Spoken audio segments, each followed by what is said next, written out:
ওগো আমার সুন্দর মানুষ, একটা কথা শোনো। দেশের জনপ্রিয় অভিনেত্রী শাবনূর, একটা সময় তার নামেই হল ভরে যেত। দীর্ঘদিন চলচ্চিত্র থেকে দূরে থাকলেও তার জনপ্রিয়তায় এতটুকু ভাটা পড়েনি। অস্ট্রেলিয়ায় পরিবার নিয়ে বসবাস করলেও গত বছর হঠাৎ করেই অভিনয়ে ফেরার ঘোষণা দিয়ে চমকে দিয়েছিলেন সবাইকে। রাখবো তোমায় দুটি চোখের তারাতে।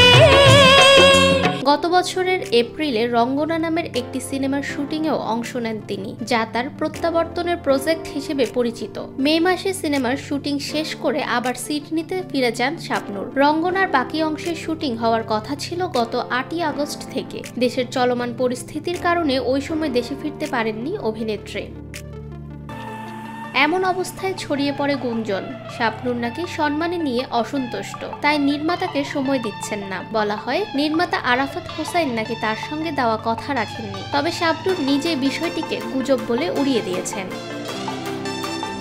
নতুন করে শুটিং শুরুর প্রসঙ্গে নির্মাতা আরাফাত হোসাইন বলেন, দ্বিতীয় শুটিংয়ের আগে কিছু প্রস্তুতির প্রয়োজন ছিল, তাই বিরতি। এখন সব প্রস্তুতি সম্পন্ন।